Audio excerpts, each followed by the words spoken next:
Magandang magandang hapon po muli mga ka-DDS at mga kababayan natin Pilipino, no? Sa Luzon, Visayas at Mindanao, sa ating mga kababayang OFW at seafarers sa iba't ibang mga bansa, ganun din sa mga permanent residents na yung bansang kanilang tinutuluyan, no? So, welcome po muli dito sa ating viewpoint, no? Magandang hapon po do sa ating mga early joiners at do sa mga nagjo-join pa, no? Magandang hapon po sa inyo, no? And again, no?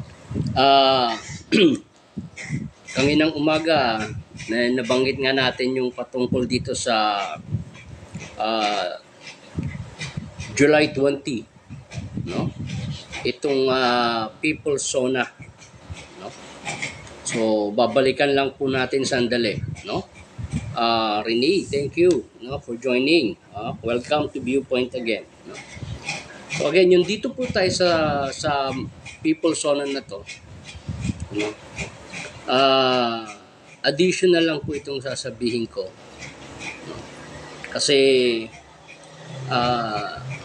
tinitignan natin yung magiging sitwasyon, yung posibleng maging kondisyon at sitwasyon sa July 20, no? Ito halos 2 araw, no, o 3 araw bago yung zona ni Bongbong Marcos sa 22, no? So nakikita po natin dito na posible po, no, dun sa mga a-attend, no, sa mga a-attend po, medyo paghandaan po natin ng mabuti ang July 20 na yan dahil posible po na humaba. Ano po, kanina binanggit natin na ito na yung simula ng wakas, sabi natin, ano. So, baka po magtagal. Ano po, yun yung ating paalala.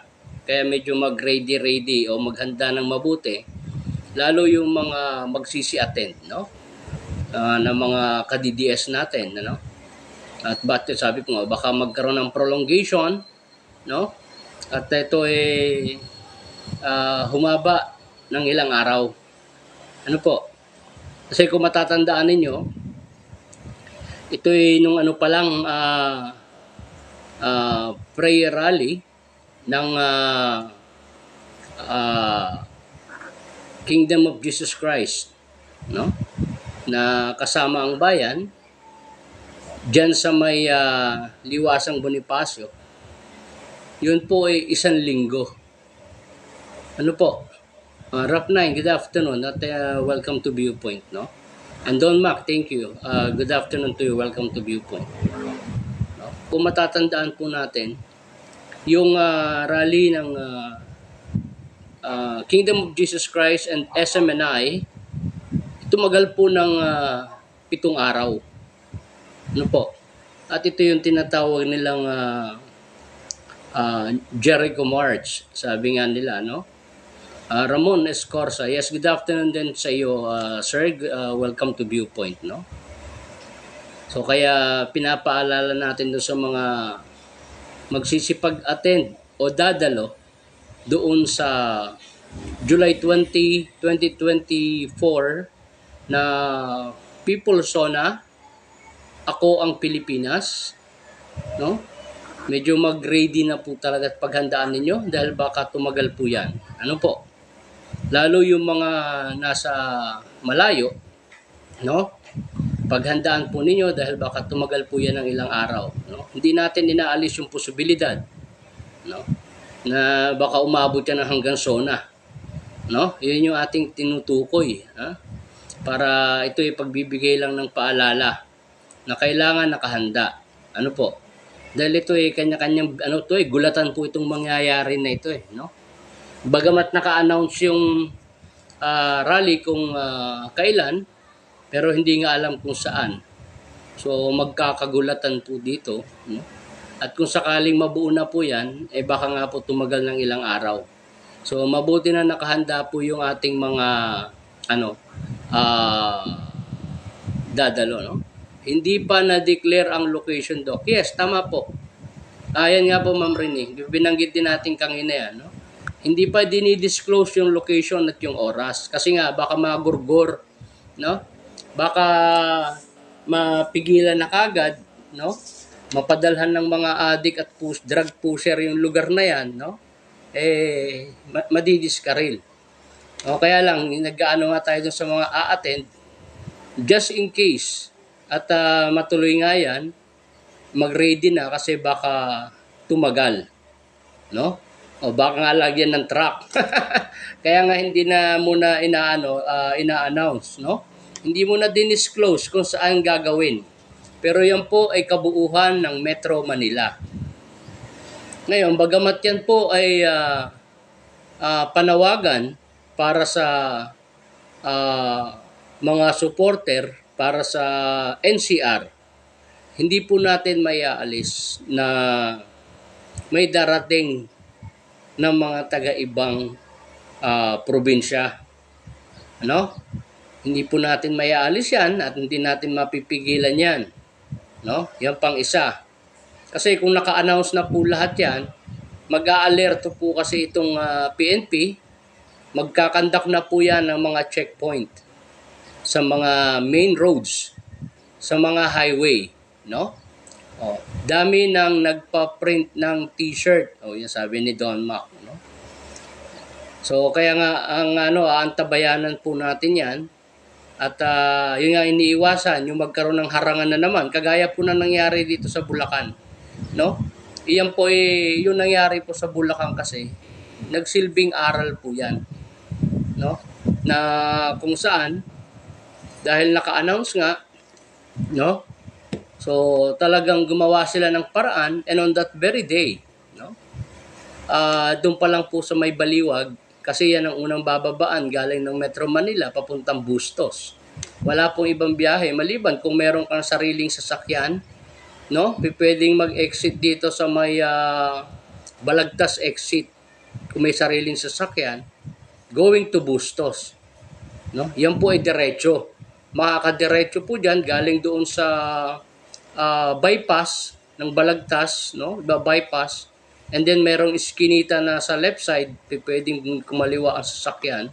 Ang labas na po noon ay bayan ng Bustos, no? Pero do sa mga magkukumit kasi nung nakaraan, talaga pong Baliwag ang kanilang bababaan, no? So naging aral po 'yan kasi nga doon pa lang sa Baliwag, hinarang na po. No? So wala nang halos nakarating sa Bustos. Doon naman sa Bustos, ang ginawa, lahat ng tricycle naman na maghahatid, binantaan ng mga pulis. Yun ang masakit. No? Pulis pa ang nagbanta. Ha? At hinarangan yung mga kalsada. So yan po yung ina-anticipate. No? Na yung mga sumunod na rally, hindi na po sinabi. Kagaya nangyari sa Batasan Hills. So, walang binanggit kung saan yon, kung kailan nandun na, tsaka pa lang sila nagtawag, no? Start sila ng umaga. So, ibig sabihin, maaga yung assembly time, hanggang nung umabot na nung gabi, napakarami na ng tao, no? Yeah, big smile. Good afternoon din po sa iyo, no? Welcome to Viewpoint. To Beverly, thank you for following the live. Ano po? So, yan yung inaano natin. Kaya nga itong sa July 20, sinasabi na natin, no? Ina-anticipate na po yan na baka magkaroon ng harangan dyan sa mga main road, sa highway. Halimbawa, yung manggagaling dito sa amin sa Bulacan, pababa dyan sa Metro Manila, no? Bagay dito, hindi ganun kahirap. No? Kaya lang yung mga manggagaling po ng Southern Luzon, Batangas, Laguna, no, yung Calabarzon, yung Rizal wala akong masyadong problema dahil kadikit lang yan. Kaya lang yung manggagaling nga po ng Batangas, Laguna, Quezon, no, yan yung magkakaroon ng malaking harangan. Baka dyan pa lang sa may Calamba exit magkaharangan na. Kagaya nangyari na po kasi yan, ano, kaya po binabanggit ko, nangyari na po yan na hinarang dyan sa may Calamba. No? So, yung ibang tao napilitang bumalik, yung ibang sasakyan, ano, kasi nag-arkila. So kaya nga yung lugar at yung oras ay hindi po ina-announce. Maliban lang dun sa date. So mahihirapan sila ngayon anticipate, no? Yung petsa na yan dun sa mga tao na magsisipunta, no? Sa Metro Manila wala pong magiging problema ng ano diyan. Although magkakaroon po sigurado ng harangan. Maniwala po kayo at magkakaroon ng harangan. Pero kaya nga sabi ko, kailangan magsipaghanda na po yung mga dadalo at baka po tumagal yan ng ilang araw. Ano? Kung nakayanan ng Kingdom of Jesus Christ at ng SMN9 at tumagal ng 7 araw, eh kung madadagdagan pa po yung dami na yun, nakita nyo naman kung gaano karami yung nasa liwasang Bonifacio. No? Mahihirapan na po ang ating kapulisan. Bagamat hindi naman manggugulo yung mga yan, kaya lang yung takot at kaba, no, ni Bongbong Marcos, ni Tambaluslos at ni Lisa Araneta, pwedeng magdulot yung kanilang takot na matanggal sa posisyon, pwede silang maghasik ng kaguluhan sila mismo, no? Basta tandaan nyo mga ka-DDS, sinasabi na natin, ako ilang ulit ko na sinabi, no? Hindi po sa atin manggagaling ang dahilan para sila ay mawala sa posisyon. Sila po ang gumagawa ng dahilan at sila rin ang gagawa ng dahilan para sila mawala. No? So yan po ay paalala lang natin sa ating mga ka-DDS, no, na posibleng magsi-attend. Okay? So now, ito kapapasok lang, kanginang umaga lang, no? Yeah? Thank you, Wendelinda. No? Welcome to Viewpoint. No? So again, ito naman, yung susunod nating tatalakayin. Pagkatapos nga nitong ating live kanginang umaga, no? Nabalita na yung araw, no? Kanina binanggit ko na rin pala, no? Na nahuli na raw, no? Sabi ni Rap9, maging vigilant. Sana sila. Baka kasi kopyahin nila yung Plaza Miranda bombing. Hindi po mangyayari yan. Ano po? Huwag kayong mag-alala dyan, Sir Rap9. Hindi po mauulit ang Plaza Miranda bombing. Hindi po mauulit yan. Kasi ang Plaza Miranda bombing, ano po yan? Talagang purely political rally. Yan po meeting the Avance. No? Yan po ay meeting the Avance ng Liberal Party. No? Pero ang twist na ginawa diyan, no? Alam ni Ninoy Aquino na magkakaroon ng pagsabog. Dahil ang gumawa ng pagsabog na yan ay mga CPP and PA din. No? Yung isang commander, umamin na po yan. No? Umamin yan. After 10 years, na konsensya siya, umamin siya. No? Isa po yung kadre o commander ni Joma Sison. No? So, political rally po yan. Ito namang sa, kasi, yung gagawin ng maisog, no? Hindi po ito political rally. No? Bagamat may mga politiko, pero hindi po ito political rally. Ito po ay purely a civilian affair. Sabihin natin gano'n, ano? Yan po ay civilian affairs. So, mga tao po na ordinaryo ang magsisidating at ang karamihan na magsisidalo dyan. Ano po? Okay? So, Ma'am Maita, thank you for sharing my live. Ano po? So, again, no? Balik tayo dito kay, itong kasamahan ni Kibuloy na si Paulina Canada, no? Binanggit na kakagad na nahuli na raw yung isang kasamahan ni Pastor Kibuloy na si Paulina Canada na merong patong na 1 milyong piso. At ito ay piniresinta na po nila yan sa media. Pero kagaya ng ginagawa ni Director Abalos, no? Ang mahusay na direktor ng Alitagtag, Alitagtag Checkpoint, eh, nakatago yung pagmumukha ng Pauline Canada. No? Paulina Canada. Balot na balot ang pagmumukha. No? Hindi ko alam kung nakakita pa yung babae na yun na ginamit nila eh. Di ba? So ito, paano natin tatalakayin yan? Yung ginawa po ni Abalos na yan, pinalabas nila na nahuli si Paulina Canada. No? At kanilang ipiniresinta sa media. Pero balot na balot ang pagmumuka. Daig pa po, daig pa, sasabihin natin. Kung alam ninyo, yung tinatawag na mga Muslim fundamentalist. No? Alam nyo po ba kung paano manamit yung mga babae sa Afghanistan? Ganyan po. Di ba? Ang mga babae sa Afghanistan, no? Nakaitim yan, na nakatabing may belo, tapos mata lang ang nakalabas. Mata ang nakalabas. Pero manipis ito. Maitim lang na manipis. Pero itong sa kanyang ginawa, no? Parang terorista. Yung ginawa nilang ayos. Yung pagkakabalunbon nung shoal, no? Tawag po dun shoal, no? Yung balabal. Yung pagkakabalumbon, no? Parang yung alam niyo si Nurmiswari, ba? Kapag ini-interview siya na nakapang-army siya ng suot, yung balabal sa ulo niya, no? Ganun po kakapal. Ganun po kakapal. Pinalalabas nila na si Paulina Canada ay nahuli na.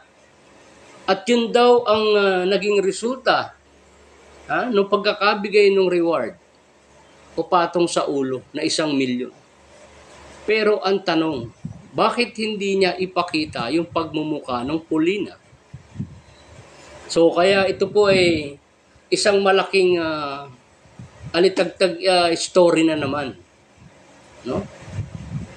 So ganyan na po kasi sila, kadesperado. No? Gumagawa sila ng istorya, lalo ito si Abalos. No? Gumagawa sila ng istorya para nang sa ganon, no? Linlangin ang taong bayan sa kanilang mga kalokohang ginagawa. Naglalaro sila sa sarili nilang istorya. Nilalaro nila yung kanilang sariling kaisipan. No? Pero hindi nila kayang laruin ang mga may matinong pag-iisip kagaya natin. No? Ilang ano na yan, ilang nahuli na kunwari na mga hinaharap nila sa media pero nakatago ang pagmumuka. Nakita nyo naman kung paano magpresenta yung si Zarate, dinala sa Senado. No? Nabalot-balot ng bulletproof vest, naka-helmet, tapos takip din ang mukha. Tapos sumunod yung mga ipiniresenta nilang nahuli daw ng mga kriminal. Ng mga lalaki. Nakatabing din ang mukha. Samantalang yung mga ipiniresenta ng NBI na nahuli, no, na ginagamit daw yung pangalan ni Lisa Araneta para doon sa promotion for sale. Ipiniresenta ng NBI, wala pong takipang pagmumukha ng mga yan. At yung isa talagang tauhan ni Lisa Araneta Marcos. Siya yung nangunguna na nangihingi ng pera kapalit ng mga promotion para sa mga empleyado ng gobyerno. Ayun, wala. NBI din yun. Pero walang balot yung pagmumuka. No? Pero itong ginawa uli nila nito, itong Paulino na to, no? Sa tuwing maghaharap, o magpapakita o magpipresenta si Abalos ng kanyang mga accomplishment daw, lagi nakatago ang pagmumuka. So, sino ang maniniwala sa kalokohan ni Abalos na yun nga ay si Paulina Canada? No?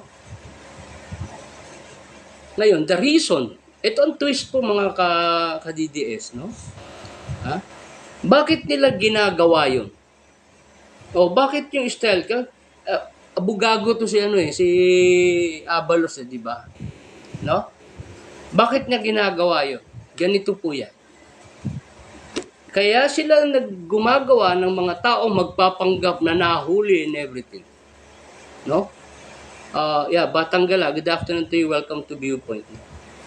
Ay para nang sa ganun, lalabas yung tunay na Paulina para pasinungalingan sila. Yun ang gusto nilang mangyari. And by the time na lumabas yan, tsaka nila iti-trace ngayon kung nasa ang lugar yan. Yun po ang discarding ginagawa ni Abalos. Basang-basa na po yan. Ako nga wala ako sa enforcement lumang tugtugin na sa akin yung diskarte niya na yun Ipapakita para lang merong sasagot. Ay, hindi yan si Paulina. Ito si Paulina, buhay na buhay. Hindi na huli. Yun ang gusto nilang makita. Lumantad. Yun ang gusto nila para lumantad. So, gumamit sila ng ibang tao. Tapos ipiniresinta. Sino ba ang tunay na makakakilala doon sa Paulina, Canada? Kung hindi yung mga sarili nilang kasamahan diyan sa SMNI at yung kasamahan nila mismo sa Kingdom of Jesus Christ. Pero walang magsasalita po doon. Kasi kung magsasalita sila, tandaan nyo, magtatagumpay si Abalos at si Bongbong Marcos.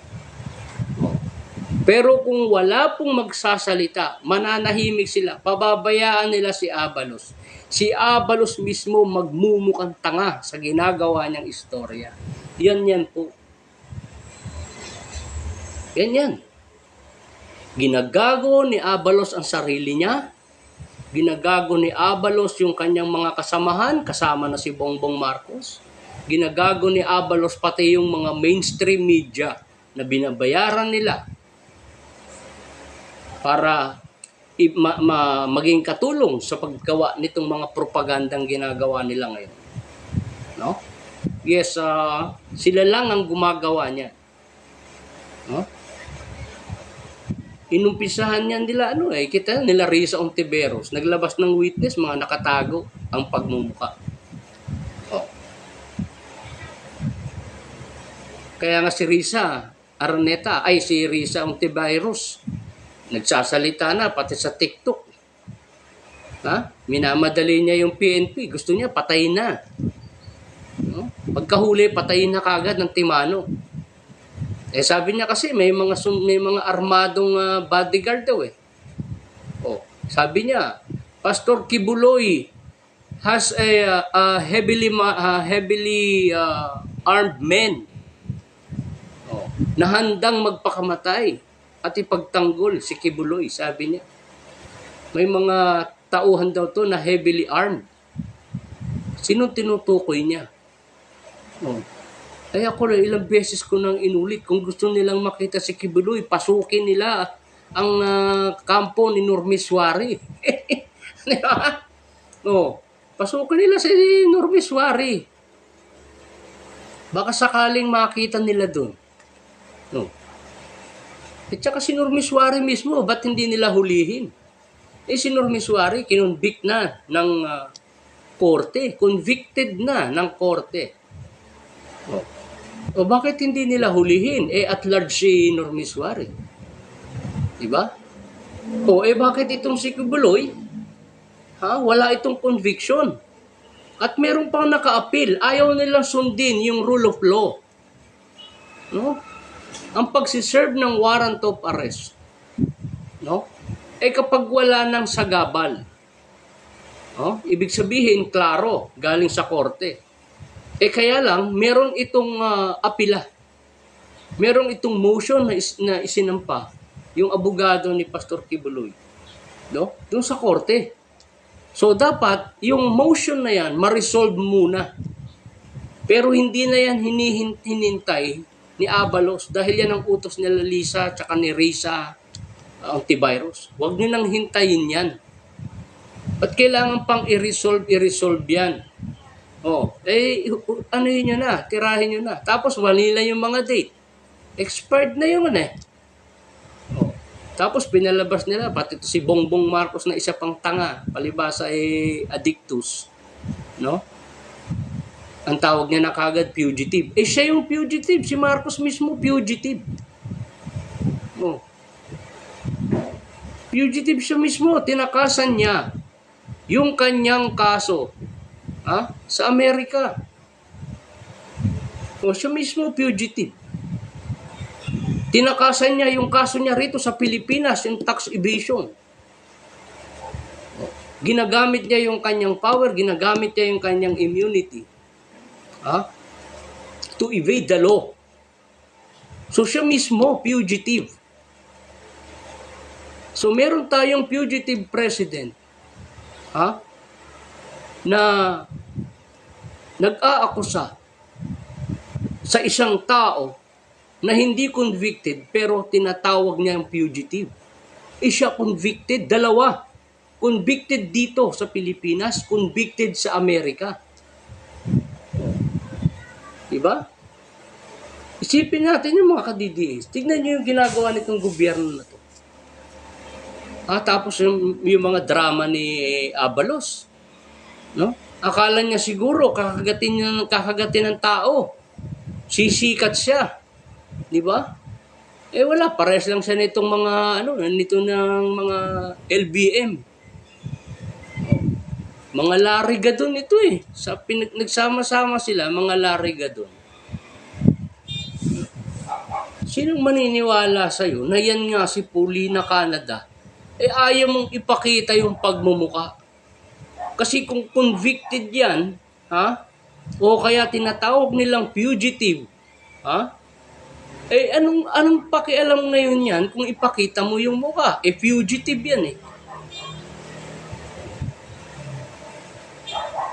Ano pang magiging reason para takpan mo yung pagmumukha ng tao na tinatawag mo ng fugitive at sa palagay niya, sa kanyang sarili, itinuturing na nilang kriminal at convicted. Gayong hindi pa nalilitis. Dahil meron ng standing petition. Meron pang motion for reconsideration. So hindi dapat pumapasok yung ganyan, sapilitan yung kanilang ginagawa. No? Yan po abuse of authority yan. At pati yung pagtanggap nila ng, sinasabing pagtanggap nila ng yung bounty galing sa private individual. Yan po ay labag sa batas. Alam po hindi ko maintindihan itong si Abalos kung saan na napunta yung pinag-aralan nito sa Abugasya. Ginawa niyang gago, tanga at bobo yung sarili niya. Makasunod lang kay Lisa Araneta. Diba? Sipin mo. Si Gadon nanahimik na Bakit? Supla Pinatunayan ni Gadon. Siya mismo sa sarili niya. Pinatunayan niya. Na yung kanyang mga discarding, haka-haka yung paghirap. Pinakita niya kung gaano siya. Isa siyang abogado. Ibinaba niya yung sarili niya. Ngayon, nanahimik siya. Etong si Abalos. Kaya nagkakaganyan si Abalos. Dahil sa pressure sa Malacanang. Binanggit ko na sa inyo yan noong nakaraang live natin. May pressure sa Malacanang. Diba? Ang sabi ko, by hook or by crook, kailangan may mahuli bago magsona. Dahil isasama yan sa achievement ni Bongbong Marcos. Dahil wala siyang ginawa o wala siyang ipapakita o ikikwento na achievement niya Sa loob ng 2 taon, wala. Maliban dun sa kanyang pagbibiyahe, mga foreign trips, sa paggawa-gawa ng mga fairy tale stories para guyuin itong tayong mga Pilipino, dun sa kanyang mga ghost investors na pinagsasasabi, 4 trillion pledge. Sinasabi niya, nasa ng 4 trillion pledge? Wala. 63% of the foreign investments gone away. Oh, yan ang sinabi ng central bank. O ngayon wala siyang masasabi eh. Anong achievement? Walang achievement. So kaya nga gusto niyang mahuli yan. Kasi yan ang gagamitin niya at tatawagin niya yung fugitive. Oh, tinatawag na nga niyang fugitive. Ngayon ipapakita niya, nahuli natin na si Pastor Kibuloy. Ganito ganyan, ganito ganon. Wala. Fugitive daw, fugitive. Anong klaseng fugitive? Siya mismo ang fugitive. Diba? Fugitive from tax evasion. 203 billion pesos real estate tax unpaid. And convicted siya dito sa Pilipinas. Ano pa? Yung mga payments para doon sa human rights victim ng martial law.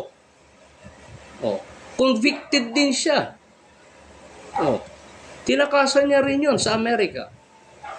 Imbis na bayaran niya, hindi niya binayaran yung mga biktima. Nung ama niya. Pinigilan niya yung pag-release ng pera kasi siya lang ang binigyan ng karapatan ng kanyang ama. Pero may isang tao pa kasi. No?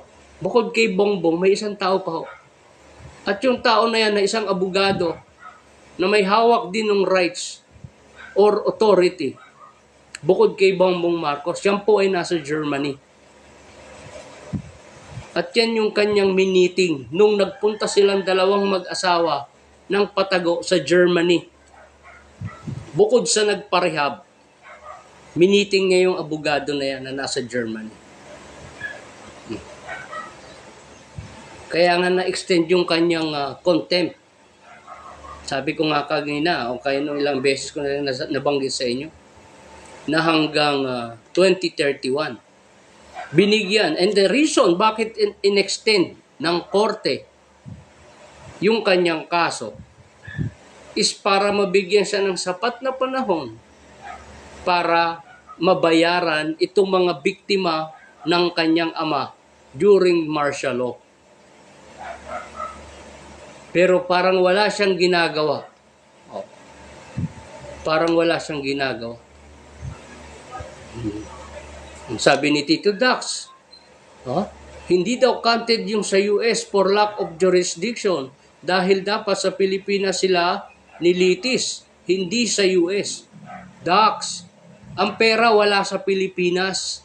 Nasa Amerika ang pera nila. Kaya may jurisdiction nandoon ng Amerika. At siya ay kinasuhan sa Amerika dahil yung pera nandoon. Minsan titignan din natin yung circumstances. Ganyan sa law. Tinitignan ang circumstances. Ang pera wala rito, hindi nakadeposito sa Pilipinas. Inilabas nga nila ng bansa, di ba? Kaya hindi ka dito pwedeng sa korte. Dito, nakasuhan na. Si Imelda, 7 counts. Tapos siya, tax evader siya. Batas ng Pilipinas yun. Sabihin natin, for the sake of argument, Dax, tanggalin natin yung kaso niyang contempt niya sa US. Dito lang, 203 billion ayaw niyang bayaran. Di ba tinatakasan niya rin yung batas dito? Di ba? So it's the same thing. And the same logic lang yan. Yung salita niyang dapat harapin niya yung batas. So siya dapat magpakita ng example. Si Bongbong Marcos mismo. Sinabi niya dapat sundin ang batas. Siya dapat ang unang sumunod sa batas dahil siya ang Pangulo. So kung inutos ng korte na hindi kita pwedeng ipakulong dahil Pangulo ka na, meron kang immunity, i-settle mo na lang itong 203 billion pesos, ibalik mo sa pera ng bayan. O di dapat siyang nauna. Bayaran niya muna yun. Pag nabayaran niya na, tsaka niya sabihin, sumunod ka sa batas, Kibuloy. Dahil ako Pangulo, sumunod ako sa batas. O di ba? Eh, gano'ng kalakas yung kakapal yung pagmumukha ni Bongbong Marcos na ganyan. O, nasasabihan niya si Kibuloy sumunod sa batas pero siya hindi siya sumusunod sa batas. O, di ang magiging katwiran ni Kibuloy, kung ikaw nga Pangulo, hindi ka marunong sumunod sa batas eh. Ako pa. Ikaw nga convicted eh. Ako hindi naman convicted eh. O, yun ang mga argumento dyan eh. Convicted na si Bongbong Marcos eh. Oh. Di ba? Oh. Eh, yung sa korte sa US, nanalo yung mga Pilipino dyan eh. Tsaka hindi pa pwedeng sabihin, Tito Dax, na hindi mo pwedeng i-count yung sa US. It is not the question of jurisdiction. Alam mo kung bakit, Tito Dax? Para matuto ka ng kauntit malaman mo. Meron tayong diplomatic treaty. Meron tayong extra, anong tawag dyan? Meron tayong relation, foreign relation sa US, na kung saan, pwede kang magdemanda. Kung ang taong ididemanda mo na sa Amerika, idemanda mo sa Amerika.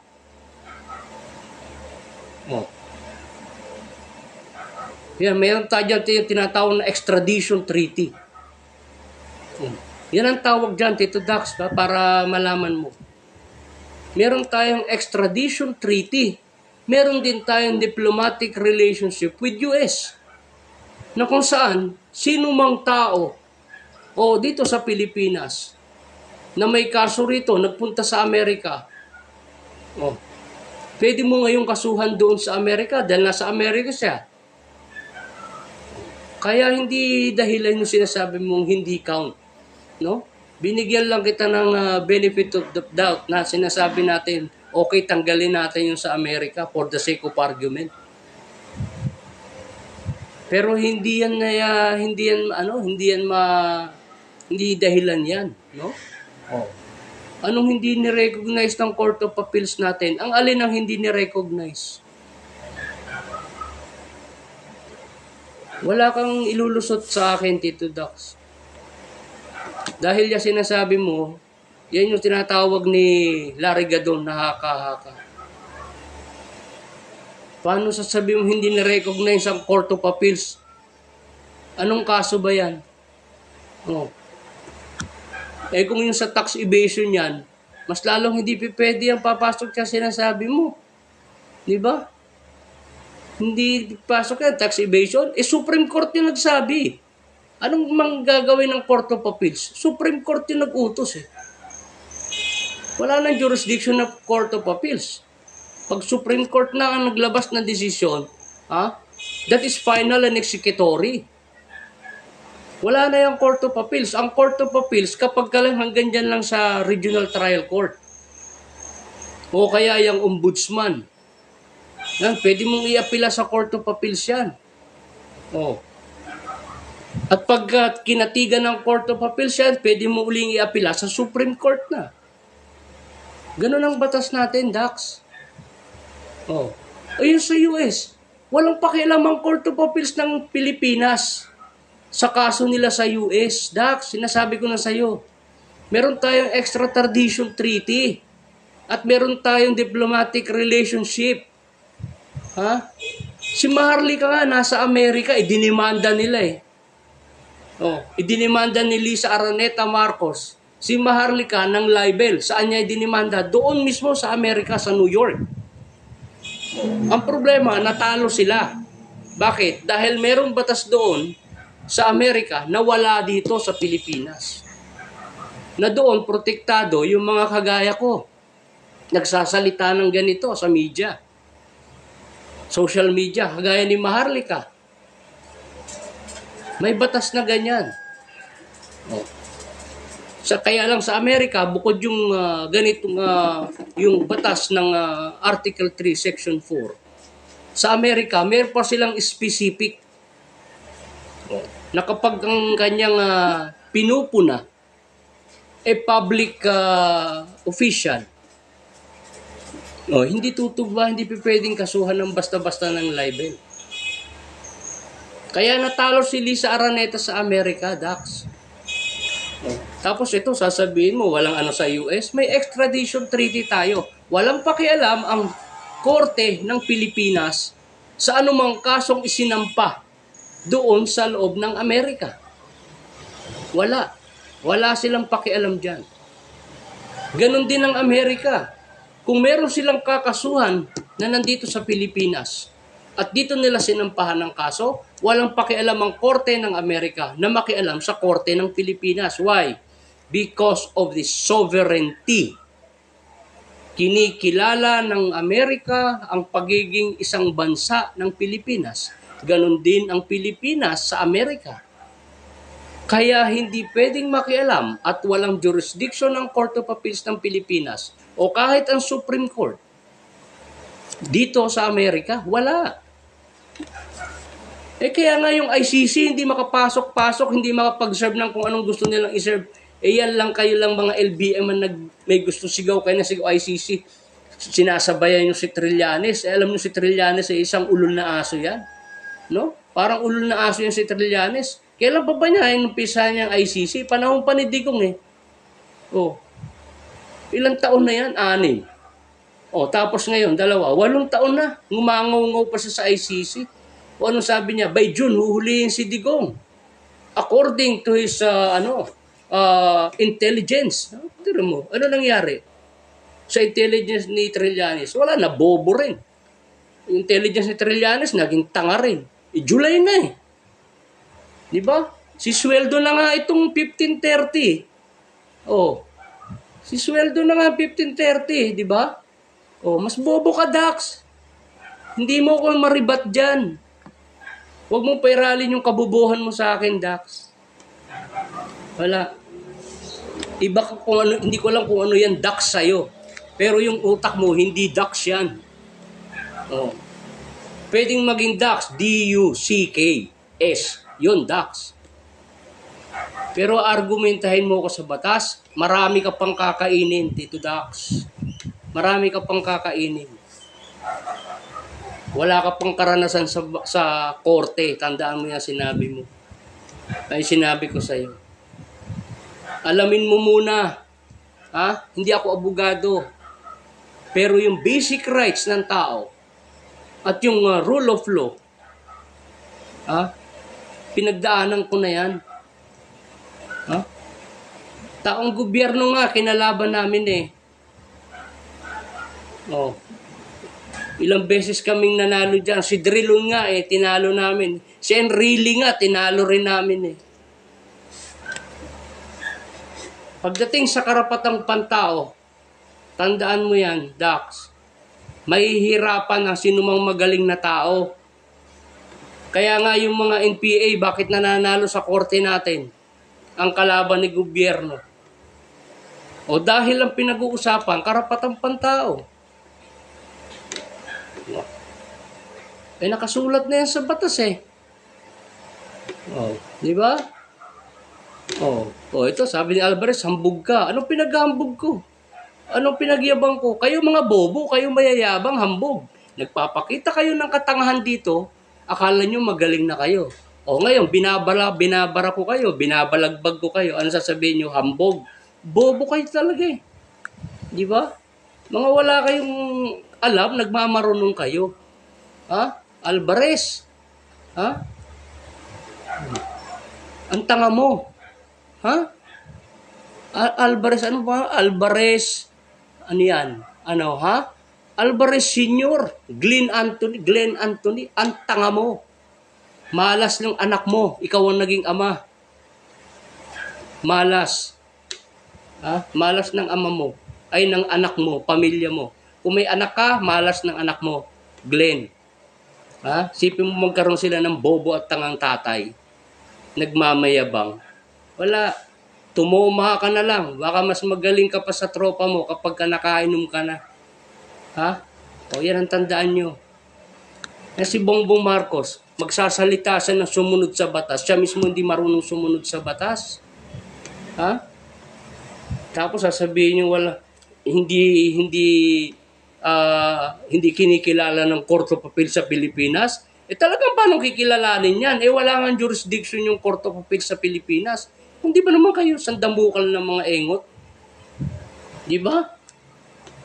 Katatangan naman ninyo. Ang dami niyong gagayahin, si Lara Gadon pa, tsaka si Abalos. Santissima naman. Di ba? Alam mo, mas maganda sa inyo mga LBM, uminom na lang kayo, samahan niyo si Lisa Araneta. Dahil naghahanap ng katagayan yun. Kaya lang, mag-ready kayo pagka inaagawan na kayo ng tagay dahil yun na yung attitude niya. Di ba? Huwag kayo magpa-iral ng magpakita ng kabubuhan dito sa live ko. Sinasabi ko naman sa inyo yan. Pag kumana kayo, siguraduhin yung kaya yung suportahan. Wala kayong alam sa sa diplomatic relations. Wala kayong alam sa sa yung karapatan ng Pilipinas kahit na nasa ibang bansa. Diyan sa extradition treaty, wala kayong kalam-alam, kakana kayo ng gano'n. Basahin nyo muna yung extradition treaty ng Pilipinas sa Amerika. Alamin nyo, pati yung diplomatic relations ng Amerika sa Pilipinas. Para na sa gano'n, matibay-tibay ang mga salita nyo rito. Hindi yung gumagawa kayo ng mga, kayong nagyayabang nagmamarunong kayo. Wala naman pala kayong binatbat. Di ba? So, yan ang hirap sa inyo. At saka yung ginawa ni Abalos po na yan, mga ka-DDS, bawal sa batas yan. Yung tumanggap ka. Nung isang araw, binanggit na po natin yan. Na, ano yun? 1829. No? Yan po yung sa bribery. Ano pang isang nilabag niya? Itong Republic Act number 6731. Ayan po. Ang tawag dyan, an act establishing a code of conduct. Code of conduct and ethical standards sa mga public officials. Yan yung batas na yan. Republic Act 6731. 67131. 6713. Ethical standard yan. Tsaka yung code of conduct ng isang public officials na kung saan ipinagbabawal sa kanila ang tumanggap ng kahit anong bagay para na makakaapekto sa mga proceedings. Kagaya diyan sa kay Kibuloy. Yung pagtanggap nila ng suhol mula kay MC. MC daw pala, hindi kala ko FC. MC. Yung tao. At yung money. Money yung pangalan. M-A-N-N-Y. Ngayon yung C. Ayaw pa nilang ilabas.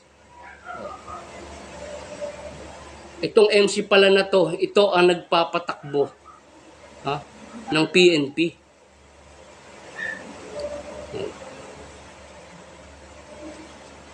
Ito yung pinakamalaking magaling mag-influence diyan sa DILG at sa PNP. Yang MC na yan. Kaya lang ayaw i-identify until now. Hindi makapagsalita si diyan. Ilang abogado na yung humamon kay Abalos. 2 abogado na ang humamon kay Abalos. Umiiwas si Abalos, bakit? Mas magagaling sa kanya yung humamon sa kanya. Alam ni Abalos na walang ilalaban yung utak niya. Bakit? Wala na. Kakaunti na lang yung fluid sa utak niya. Natutuyo na .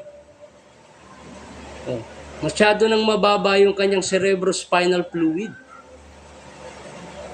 Kaya nga meron na rin siyang mga signs. May mga signos na rin na lumalabas sa kanyang muka. Diba? Busy si Abalos eh. Wala eh. Sipin mo, itong batas na to, hindi niya na binasa. Nakalimutan niya na, nalabag pala sa batas yung ginawa niya. Tapos kinatigan pa ni Bongbong. Ha? Yung sabi ni Bongbong, wala no. Mapipigilan ba natin kung mayroong mga pribadong tao na gustong tumulong sa gobyerno para ma-serve yung batas? Oh. Sabi niya, Kibuloy, lumabas ka, magpakita ka. Oh. Sumunod ka sa batas. Puta na. Paano kayo? Ang kapal ng mukha naman talaga ditong Pangulo na to, no? Hahamunin mong sumunod sa batas yung tao. Ngayong ikaw yung Pangulo na dapat magpakita ng halimbawa ng pagsunod sa batas. Ikaw mismo yung lumalabag sa batas. Binaliwala mo na nga yung 203 billion ayaw mo nang bayaran. Oh. Yun, paglabag na sa batas yung ginawa mo, convicted ka na. O tapos ano pa, nilabag mo yung Article 3 Section 4, nilabag mo yung Article 2 Section 8 ng Konstitusyon. Anong klaseng Pangulo ka tapos sasabihin mo sumunod ka sa batas? Diba? Hindi natin pinagtatanggol si Kibuloy dito eh. Ang punto dito is yung batas na sinasabi nila. Nasabing sundin yung batas. O pagkatapos sila mismo ayaw sumunod sa batas. Sabi ni Tito Dax, ayaw pa huminto. Halos lahat ng kaso ng mga Marcos ay nanalo. Yung natitira, nakaapila. Ikaw na nagsabi, halos lahat. Di ibig sabihin, hindi pa. At sinasabi mo nakaapila, ibang kaso yan. Yung kaso sa Amerika, Dax, ba't ba ayaw mo pakinggan yung sinasabi ko? Yung kaso sa Amerika, hindi yan nakaapila. Convicted siya. Ha? Binigyan siya ng contempt ng korte sa Amerika. Anong naka-appeal? Saan mo i-appeal? Sa Amerika ka kinontempt, i-appeal mo rito sa Pilipinas? Walang abogadong ganyang katanga. Dax, baka si Larry Gadon kayang gawin yan, no? Kaya itong si Abalos. Pero walang matinong abogado. Isipin mo, ang abogado nila, si Estelito Mendoza. Dito sa Pilipinas, si Estelito Mendoza. Pero iba yung abogado nila sa Amerika. Bakit hindi mapakialaman ni Estelito Mendoza? Dahil alam ni Estelito Mendoza, hindi uubra na dito siya mag-aapila. Convicted doon sa Amerika, dito ka mag-apila sa Pilipinas. Para mong ginawa yung tumae ka dyan sa bahay mo, tapos doon ka sa kapitbahay mo maghuhugas ng puwet. Ano? Ganon? Isip-isip, Tito Dax. Hindi pwede yung ganon. Magtatay ka sa bahay nyo, tapos doon ka sa kapitbahay mo makikihugas ng puwet. Pwede ba yun? Parang ang kapal naman ng mukha mo pagka ganon, di ba? Lalabas ka pa. Tapos sasabihin mo sa kapitbahay mo, pahugas nga ako ng puwet ko, natae ko rin sa bahay namin. Sipin mo, ganon yung sitwasyon na sinasabi mo. Ando dun yung kaso, convicted sa US, tapos dito ka aapila sa Pilipinas. Imposible yan. Wala pang gumawa niyan.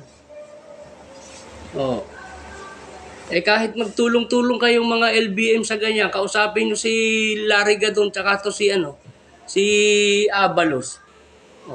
Hindi magagawa yan. Di ba? Ito may mga ganyang moves. Kahinaan ng isip yan. Mas maganda pang umamin na lang kayong wala kayong alam sa batas. Mas madali kayong maunawaan. Kesa naman yung makikipagtalo kayo nang wala kayong alam, mahahalata rin namang wala kayong alam. Di nakakahiya pa kayo. Di ba? Para kayong si Trillanes. Trillanes, hindi na nagsawa nung kapapile ng kaso, mapansin lang ng administrasyon. Parang sa gano'n, magkaroon siya ng pondo sa pagtakbo niya sa kampanya ng mayor ng Caloocan. Sino yung ginagawa ni Trillanes? Ngaw-ngaw ng ngaw-ngaw. Yan yung lalaking Risa Ontiveros eh.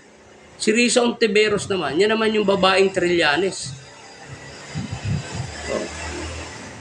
Magandang tandem yung dalawa na yan eh. Sipin mo, kinasuhan si Roque. Kinasuhan kasama si Banatbay. Pati si Chinito, kinasuhan. Cybel, libel. Anong nangyari? Sablay. Ha? Nung pag-submit niya ng kaso, nagpa-interview pa. At umapila pa sa presidente. Ha? Ano sabi niya? Pwede akong kausapin ng administrasyon. Pwede ako makipagtulungan laban sa mga Duterte. O magpapagamit na naman siya, ibebenta na naman niya yung kanyang sarili. Wala, kaya nga tinagurian itong sundalong kanin eh. Tinalikuran na rin siya ng mga kasama niyang magdalo. Wala na. Initsyapuera na siya. Oh. Ang sabi ni Tito Willie, taga-Caloocan po ako. Lahat ng tao dito ayaw kay Trillanes. Kasi kawawa. Di ba ilalabas naman ng mga taga-Caloocan. Ang tatanga. Di ba? Kung papatol sila kay Trillanes, Diyos Santissima naman. Yung Caloocan, palitan nyo na. Pag si Trillanes ang naging mayor ng Caloocan, hindi na yan Caloocan. Kalokohan na yan. Palitan na ninyo yung pangalan ng Caloocan. Gawin yung Kalokohan City. Di ba? Wala mang magagawa yung mga dyan, yung pinaggagawa ni Trillanes na yan. Hindi sumablay siya doon sa libel case kay Roque. Anong ginawa niya ngayon? Si Digong naman, tsaka si Bongo. Anong nilagay niya? Plunder case. Pinupuhunanan niya eh. Baka sakaling kagatin siya nitong administrasyon, maramdaman siya ni Lisa Araneta, bigla siyang kunin, sige, ikaw ang gumawa, tatrabaho, babagsakan kita ng pondo. Yun ang hinihintay niya. Budget. Yun ang hinihintay niya. At yan ang paraan niya, mag-ingay lang na mag-ingay sa politika. Ano mangyayari dyan? Matatapos na lang kung matutuloy yung eleksyon. Matatapos na lang yung eleksyon, wala yung kaso niya na yan. Di ba? Hindi na nga siya pinapansin eh. Kapalagay nyo, tatawag, doon pa lang sa fiscal, doon pa lang sa preliminary investigation, yung sa libel nga, preliminary investigation, sad na siya doon kay La Roque. Kaya pinagtatawanan siya ni Banatbay, tsaka ni Chinito eh.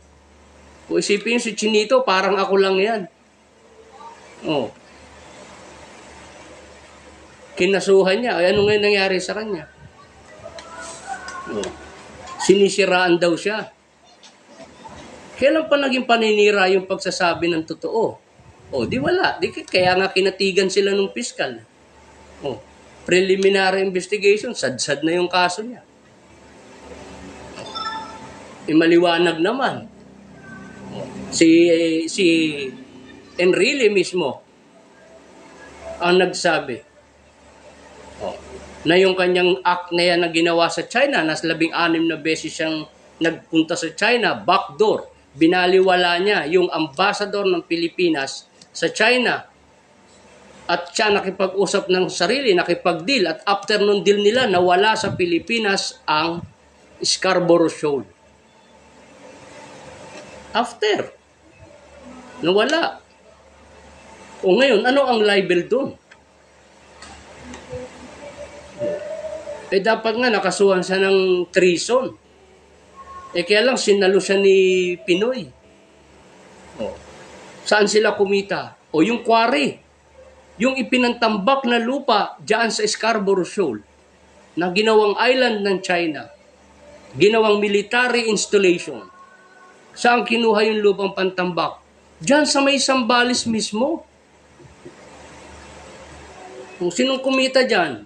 Sino ang nag-facilitate? Si Ochoa. Sino si Ochoa? Kasamahan sa law firm ni Lisa Araneta Marcos.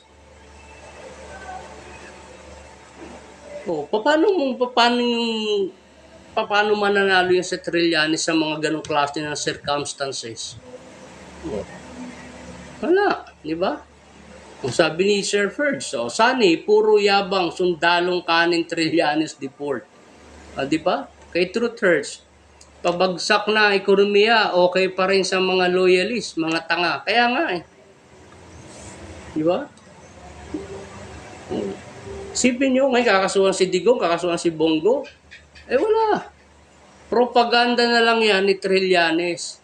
Pare-parehas na lang sila nitong sila Abalos. Si Abalos gumagawa ng propaganda sa utos ng Malacanang sa kanya. Ha? Katulong niya itong isang bobong PM mayor. Si Marbil. Na mas piniling maging tanga, maging bobo. Huwag lang mawala sa posisyon niya, pagiging PNP chief. Nakasuhan ba nila si Digong? Nasabi nila kakasuhan nila si FPRRD ng yung ikakaso nila na yan? Yung sa harboring criminals? Obstruction of justice? Nakasuhan ba? Wala. Di ba? Tinalakay ko na dito yan, mga ka-DDS. Binasa natin dito yung batas. Section 1 pa lang sablay na eh. Ano pang ikakaso nila? Wala. Ito ngayon. Fabricated itong witness na pinakita nila yung kunwari na huli. Balot na balot yung muka. Ito magalang ng mga 1 oras na nakabalot ng ganun doon. Pag tinanggal ng ganun, maanggo na yung buhok nun eh. Sa pawis. Mabalot na balot yung pagmumuka. Kung yan, tinatawag nilang fugitive at yan yung totoong tao, bakit pa nila kailangan takpan yung pagmumuka doon sa pagpipresenta sa media? Tinatago nila yung personalidad ng tao. Bakit? Dahil hindi yun yung tao. Ginagamit nila yung babae na kinuha nilang ipiniresinta nila sa media na nakabalot yung muka. Ginagamit nila yan as trap. O tinatawag na yan, pagka sa ganyan, fall guy. Yan po ang tawag nila dyan. No? Anong tawag nito? Parang bait. Pinapainan nila. Kasi nga, sabi ko nga, ang taktikang ginagawa ni Abalos, para lumabas o merong magpasinungaling na nahuli nga nila si Paulina Canada. Dahil kung merong magpapasinungaling, yun ngayon ang kakanain nila, yung nagpasinungaling. Ganun lang yun, diskarte yun eh. Sandali lang naman ang galing nga na aktor ni Abalos tsaka direktor eh. Nagawan nga niya ng istorya yung alitagtag eh. Nasa na yung driver? Pinalaya na, wala na, di ba? Nasa na yung drogang nahuli? Wala na rin, kunwari sinunog. Nasa yung natira? Isipin nyo, 2 tons. Oras lang, after 2 hours, 1.8 na lang. Dahil napuna ng mga media na nandoon. O ngayon, napuna na ng netizens na yung sasakyan na ginamit, hindi kaya mag-accommodate ng ganong karaming load. Dahil seating capacity, tsaka yung weight. Hindi kakayanin. Anong ginawa nila? After 4 days, yung 1.8 naging 1.4. And then after a month, anong nangyari sa 1.4? Naging 1.2 na lang. Saan ka nakakita ng ganong klase ng abogado? DILG secretary ka pa. Ha? Ginawa nilang palabas yun. Ando pa si Marcos para lang masabi na, effective yung aming pagre-resolve yung pulisya ni Marcos na walang mamamatay. Effective. Wala nga. Paano may mamamatay? Wala ngang nahuhuli. Diba? Katangahan naman yun. Alam nga namang walang hinuli, may namatay. Diba? Kabubuhan yun eh. Sila lang gumagawa ng ganong klase ng katangahan at kabubuhan. Diba? Talagang walang mamamatay doon sa operation na ginagawa nila dahil wala naman silang hinuhuli. At yung mga nauhuli nga na maliliit, yung mga pusher na sinasabi ni Jonathan Morales na pang piso-piso, pinapakawalan pa. Kita nyo yung nangyari sa Zamboanga. Nasa kulungan ng PIDEA mismo. Binakbak yung pader. Yung ventilation na maliit, lumaki para magkasya sila. Saan kayo nakakita na nandoon na sa opisina, binabakbak yung semento, walang nakarinig? Katangahan yun. Binubutas yung pader mo, pinupokpok para lumaki yung butas. Tapos hindi maririnig ng mga pulis na nandoon. Magbabibrate yun. Dito lang sa bahay namin, magpukpok ka rito sa baba, dinig dito sa taas. Magpukpok ka rito sa taas, maririnig din doon sa baba. Samantalang yun, bungalow type pa. Binutas yung pader. Walang nakarinig ni isa doon sa mga pulis ng PIDEA. Di ba katangahan yan?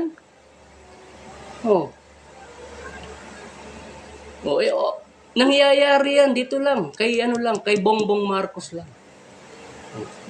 Yun mga droga ang kaso nun. Kaya nga bawal hulihin Ipapakita sa media, hinuli. Afterwards, pakakawalan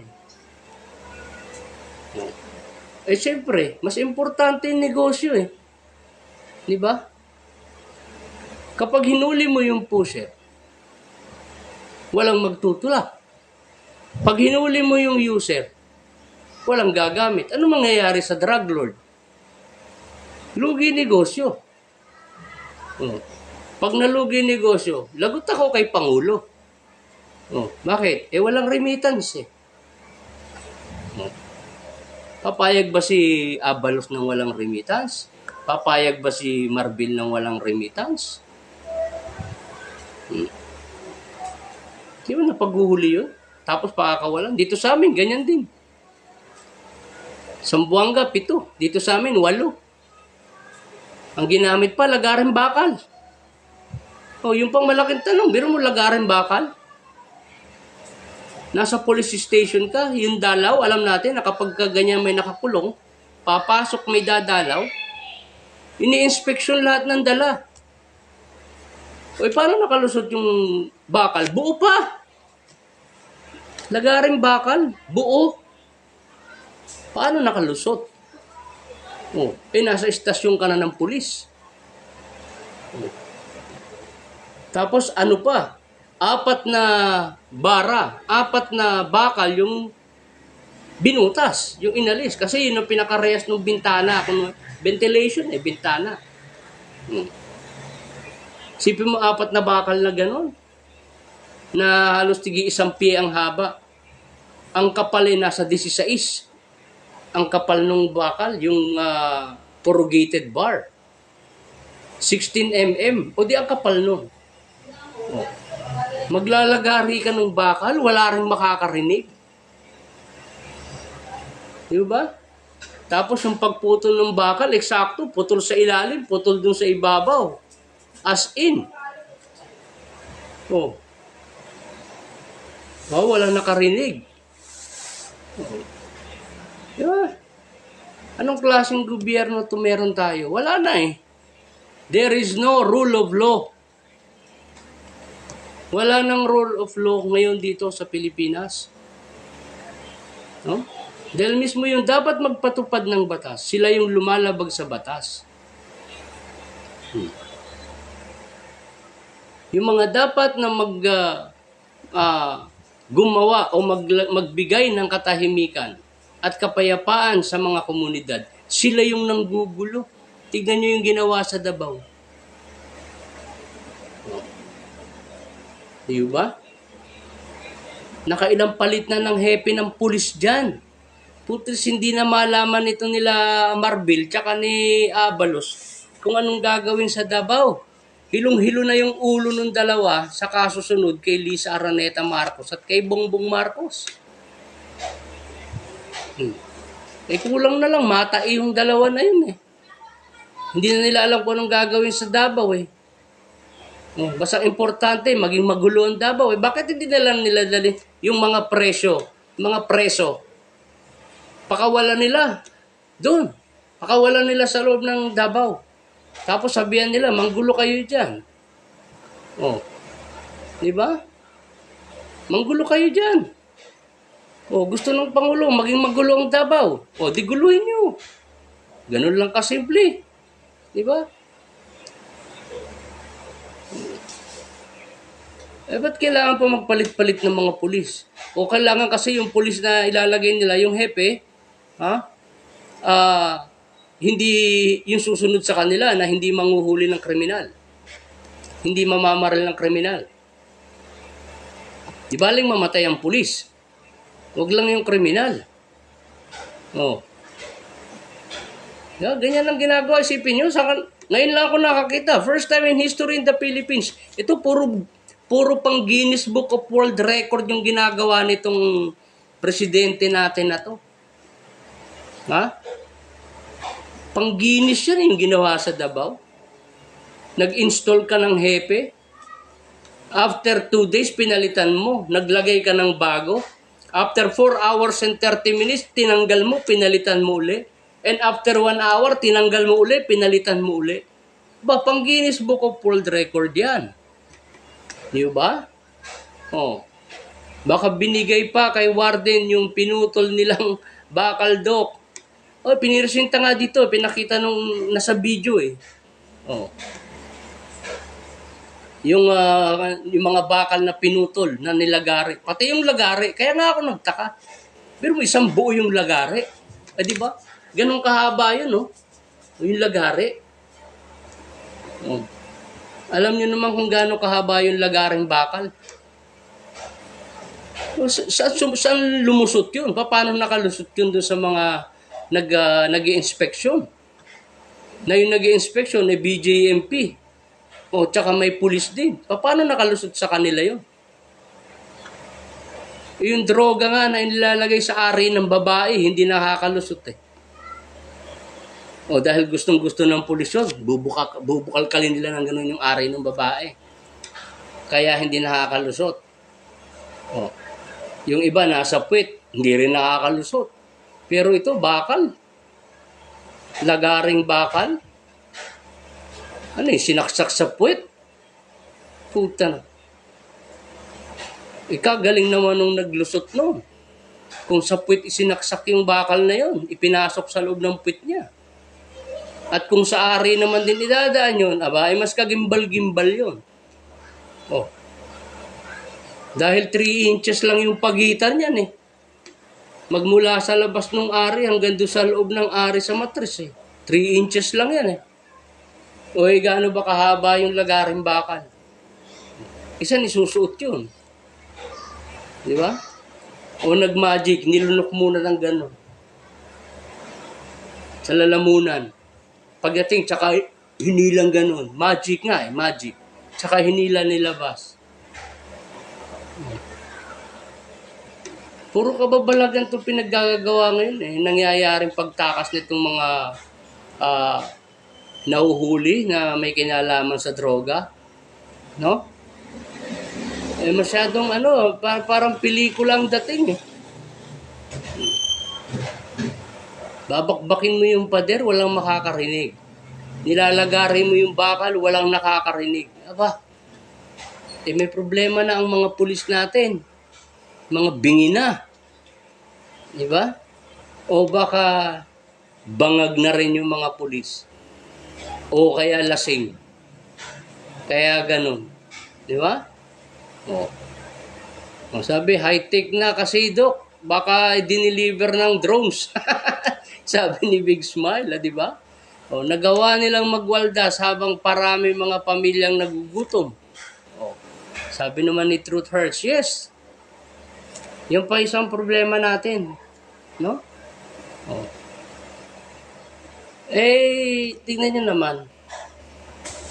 Itong mga fabrications na ginagawa nila, para lang maloko yung mga tao. No? Para lang masabing effective yung ginagawa nila. Ha? At effective sila mismo. Kalokohan na yun. Magpipresenta ka ng fugitive na tinatawag mo. Kinukonsider yung fugitive kahit hindi pa yung convicted. Oh. Tapos balot na balot yung pagmumuka. Talo pa yung, sabi ko nga kanina, talo pa yung mga babae sa Afghanistan eh. Yun, mga fundamentalist yun ha. Islamic fundamentalist. Yung mga ganong babae. Ha? Matalangang nakalabas. Hindi mo makikita yung muka. Oh. Kikita nyo, ngayon lang nangyari yan ha. Ngayon lang. Oh. Kung kay Digong yun, kapag ka ganon, pagka tatakas-takas ka at malalabang ka, dedo ka na. Titirahin ka na ng pulis. Ngayon, bawal nga eh. O, di ba? Bawal eh. Kailangan yung pulis maging mabait sa mga kriminal. Ha? Kailangan nilang maging mabait sa kriminal. Dahil yung policy, ha? Walang namamatay. O talagang walang mamamatay kasi walang nahuhuli. Yan ang laging tanong eh. Ha? Nahuli yung droga. Asan yung pusher? Wala. Driver lang. Asan yung driver? Nawala na rin. Oh. Baka yung promotion ng pulis na sa checkpoint na ginamit nila, binawi na rin yung promotion. Siguro sabi, bawiin na namin, hindi kumagat eh. Oh, hindi naging viral yung pelikula natin eh. Mabuti pa yung mga ginagawang episode ni Coco Martin. Oh, ang daming advertisement. Sa atin wala, oh, di ba? So baka binawi na ni Abalos yung promotion. On the spot pa naman yun. Oh. Sabi kasi ni Bungag, alagaan yung kriminal at mga adik. Sabi ni Pisces 27. Hindi natin alam bakit ganito yung mga ginagawa nila. Kaya hindi nila masisisi ang tao. Hindi nila tayo masisisi. Why? Kasi meron na tayong standard na sinusunod. Ha? At yung standard na yan, ha? Yan yung standard na ipinakita sa atin ni Tatay Digong. No? Yung standard na to the highest level na parang sa Russia. Kaya lang wala tayong death penalty. Parang sa China, kaya lang sa China may death penalty sila. Dito wala. Oh. Kaya nga ayaw ng mga politiko ng death penalty. Bakit? Kasi pag nadamay sila, mabuking sila, patay sila. Diba? Kaya ayaw nila ng death penalty. So, yan yung sandali lang po.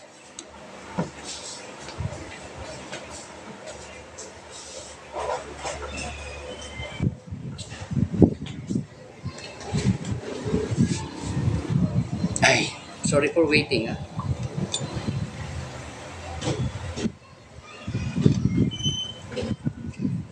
Isipin niyo yung ginagawa niya na yan, ni Abalos, no? Iyan po sabi ko nga, yung pagtanggap pa lang nila ng pera, labag na sa batas. Oh, labag na sa batas. Ano na ito? Violation of Republic Act 6713. Yung Code of Conduct and Ethical Standards for Public Officials and Employees. Ano nilabag nila dito? Section 7. Nilabag nila yung Section 7 nito. Saan ba yun? Para mahanap natin. No? Ito, Section 7, Prohibited Act and Transaction. Na dito, pinagbabawal yung sa financial and material interest. Section 7A po yan. Public officials and employees shall not directly or indirectly have any financial or material interest in any transaction requiring the approval of their office. O, maliwanag po sinasabi, Section 7, letter A po yan. Ha?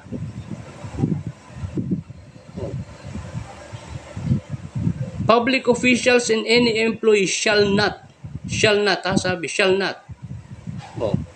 directly or indirectly have any financial or material interest. O, doon pa lang nilabag na. Bakit? Nagpakita sila ng interest dahil tinanggap na nila yung pera eh. Tinanggap nila yung galing sa private entity.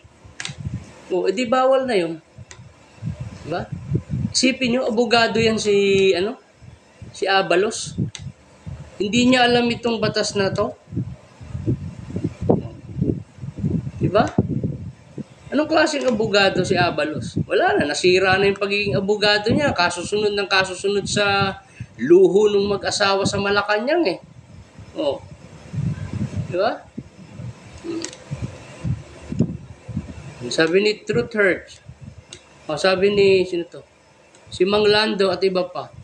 Oo nga, kayayabang ng mga adik ngayon. Ayan, oh. Utusan na lang nila mga otoridad. O, kita niya na. Inutusan na lang nga naman nila yung mga pulis. Yeah? So, sabi naman ni Truth Hurts, LBM, desperado na kasi. Binabalikunan nila ang batas. Yes. Sabi ni ni EMS Linda, si Ma'am Linda, ayaw na mga politiko ang death penalty kasi takot sila na unang mabitay. Yes, yun po talagang main reason kung bakit ayaw nila sa death penalty. No? Diyan mahalata natin eh. Lahat ng may ayaw sa death penalty na politiko, yan po yung mga politikong may ginagawang katarantaduhan at kabulastugan. Kaya ganyan. Ano? Thank you, Pokemon Sir. No? Welcome to Viewpoint. No? Welcome po.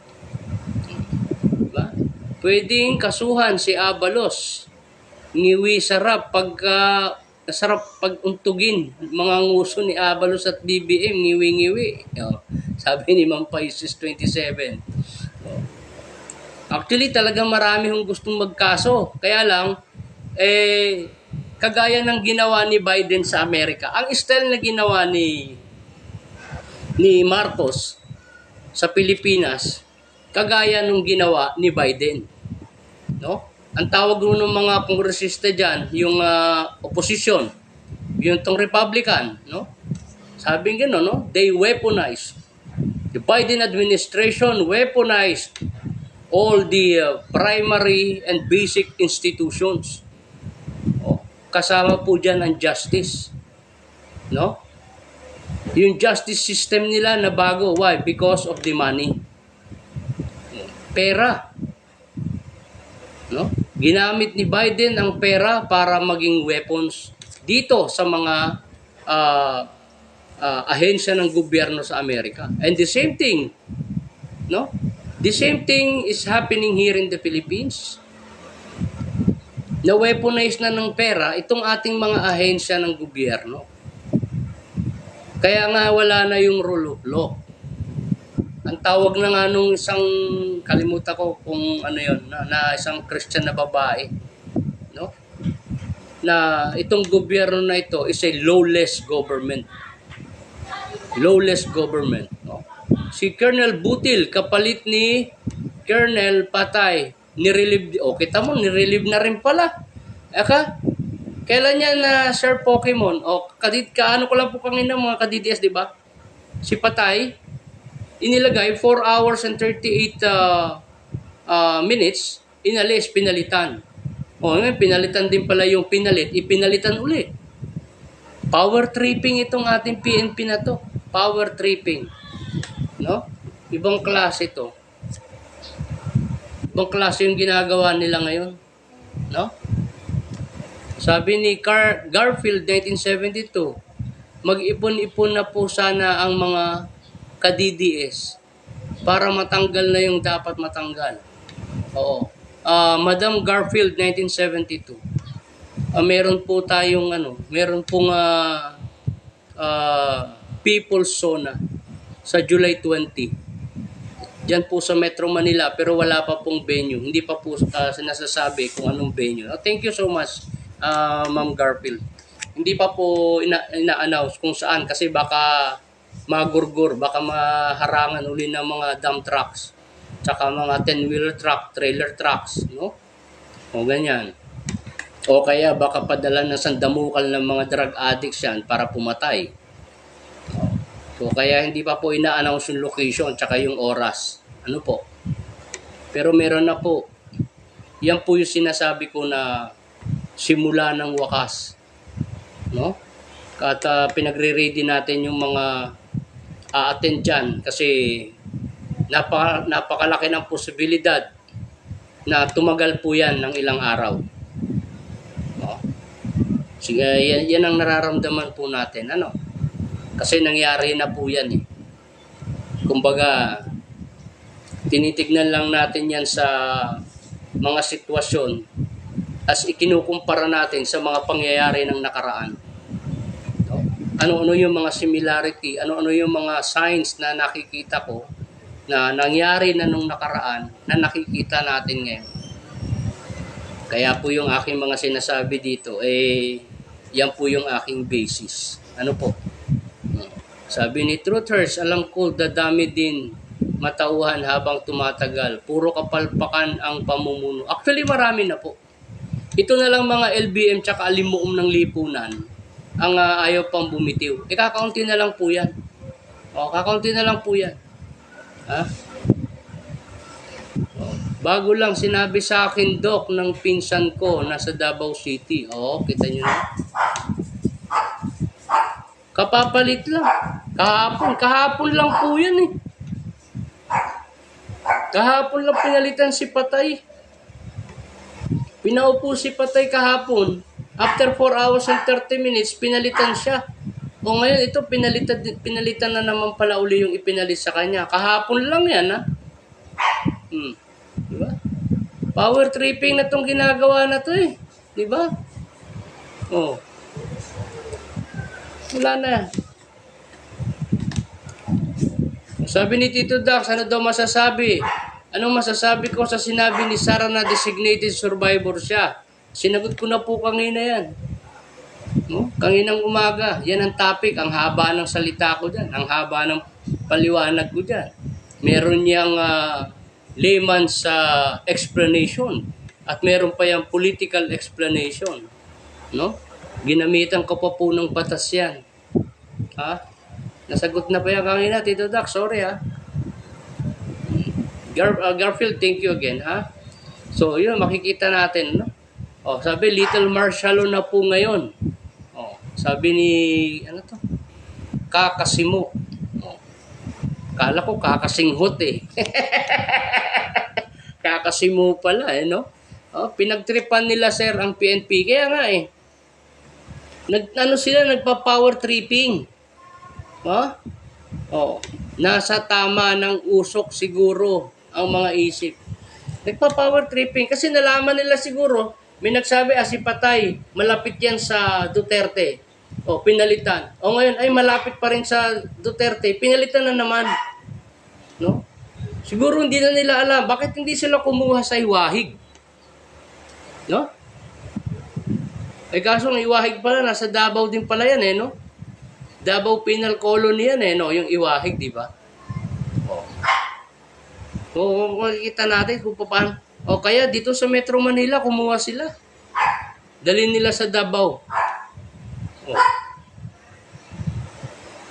Kung ako kay Marbil, ako nauupo dun eh. Puta, napapalit-palit pa eh. Di ba? Dapat gawin na ni Marbil. Si Marbil, tanggalin niya yung provincial director, siya ang lumagay sa regional director, siya ang lumagay. Kaya ang gawin nilang regional director, si Abalos mismo. Tapos si Marbil dun sa hepe ng Davao City. Para masaya na sila. Sila na ang nandoon. Di ba? Kaya Ganyan ang ginagawa nila. Sabi ko nga kanina, gustong-gusto nilang masira ang Davao. Gustong-gusto nilang masira ang Davao. Pero kanina, binanggit ko na. Kasi ang iniisip nila, ang mga Duterte, Davao. Davao lang. Ha? Davao lang. Hindi nila alam, pag sinabi mong Duterte, nationwide yan. Hindi yan Davao lang, nationwide yan pag sinabi mong Duterte. Ginagalaw lang nila yung bayan, gusto nilang guluhin. Kasi ang ganda-ganda ng record. Ngayon, makakagawa ng record si Bongbong Marcos, Guinness na naman yan. Diba? International na naman yan. World record na naman yung gagawin ni Marcos. The only president, sabihin niya. Diba? The only president that destroyed the Davao City. The only president that brings fear and scares sa Davao City. Siya lang yun.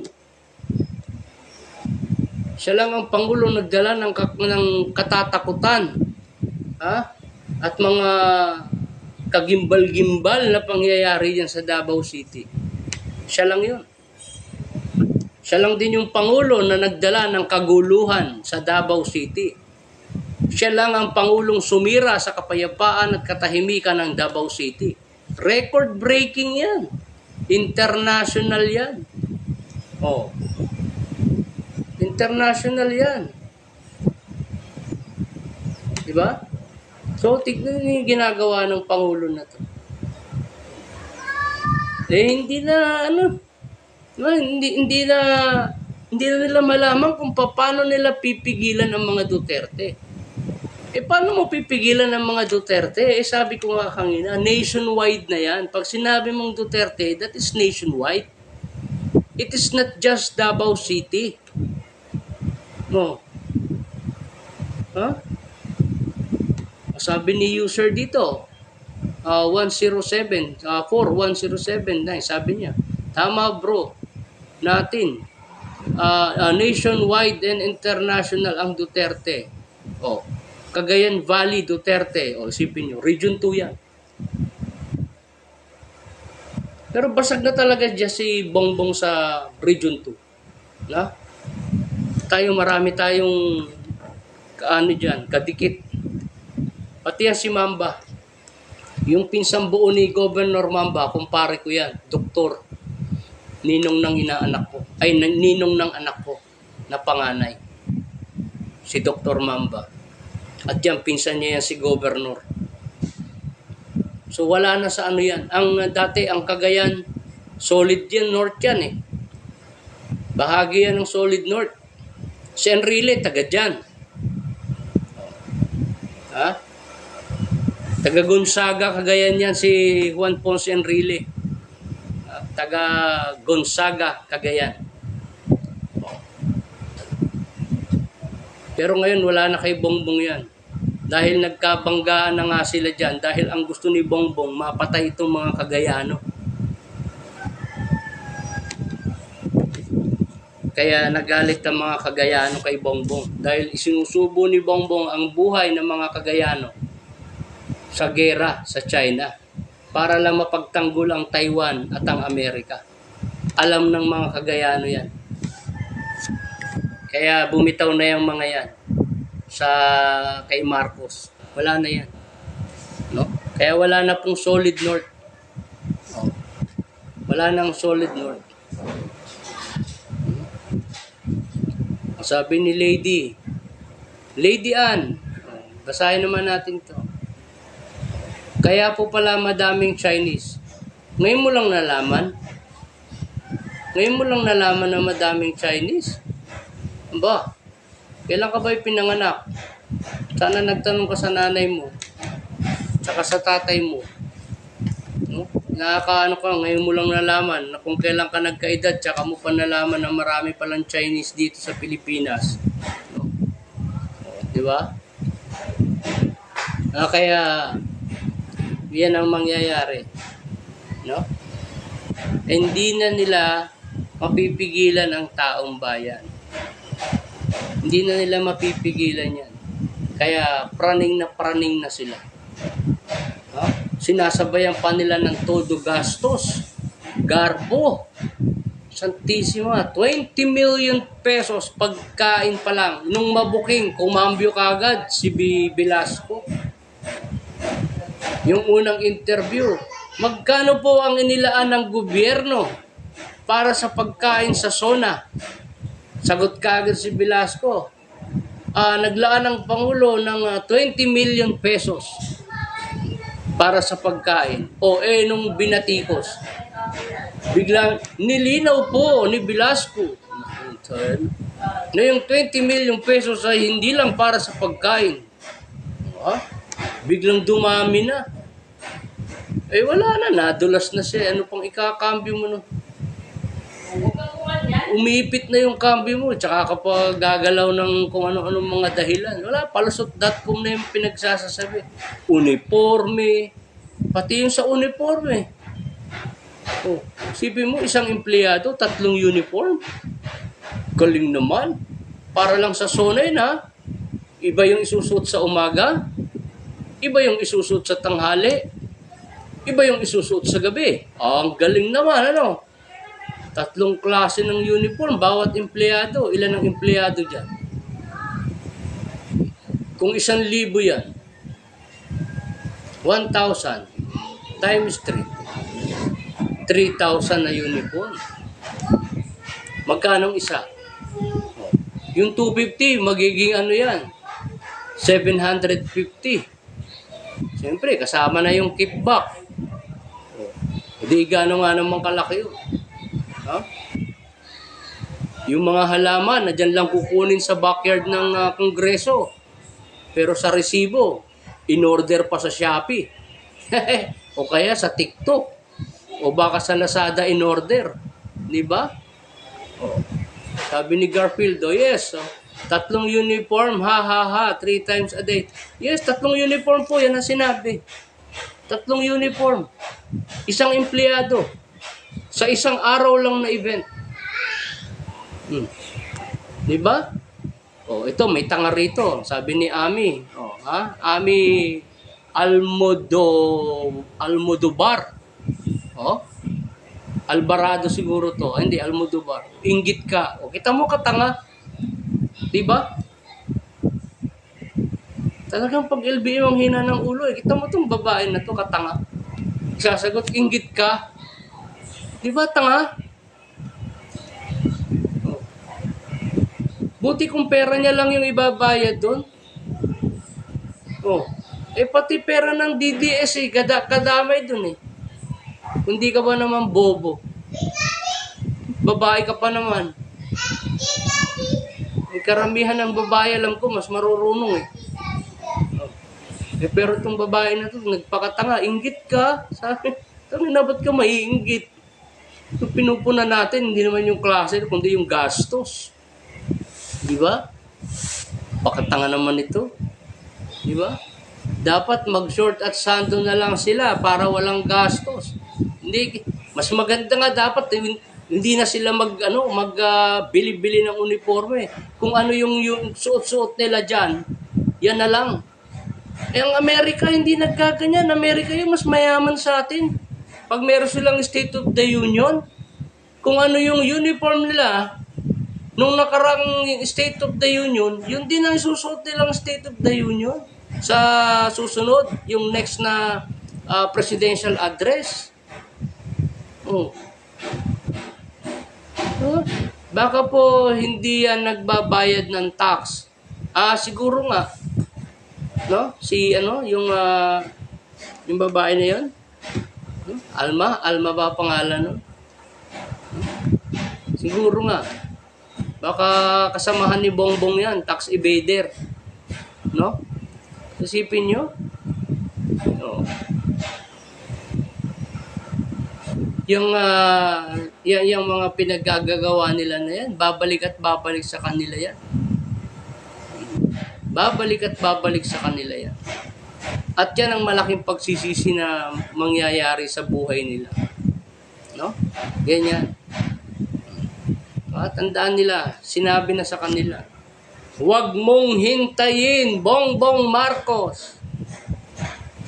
Baka yung nangyari sa ama mo ay mangyari sa'yo. At palalayasin ka dyan sa Malacanang. Ha? Dapat inilagay niya sa utak niya yun. Diba?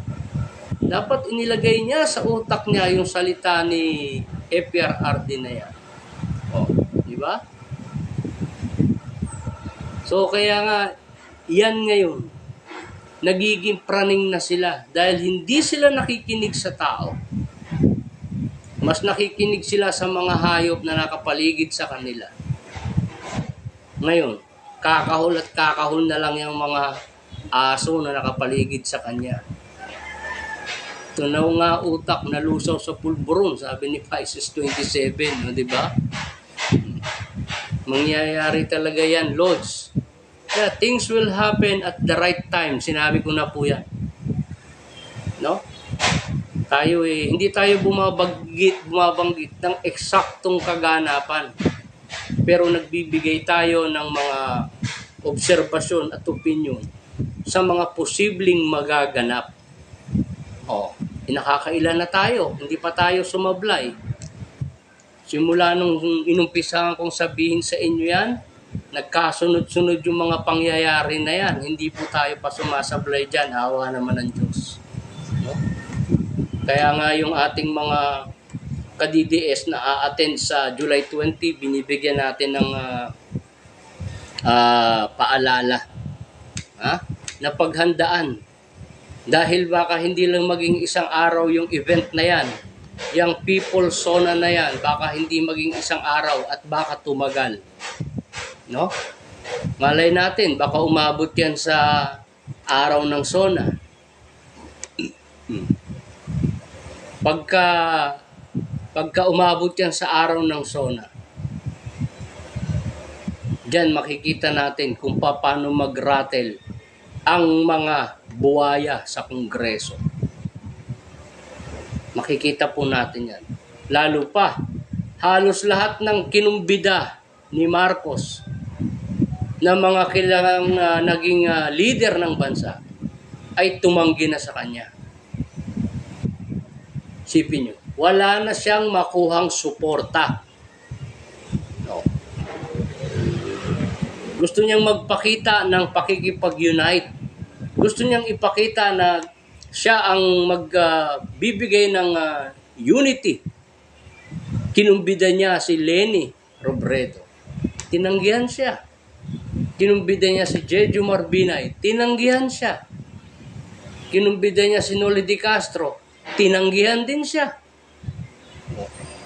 At yung iba pa na hindi na nila binanggit na tumanggi. Kaya anong unity? Wala nang gustong makipag-unite sa kanya. Garapala na talaga ang pangungurakot sa gobyerno, Dok. Yes, sabi ni Rapnay naman, solid daw yung parcel sa alitagtag, Dok. Sabi ng mga LBM. Diba? Wala nang gustong makipag-unite. Kaya sinasabi pa, may palusot.com si Tambaluslos.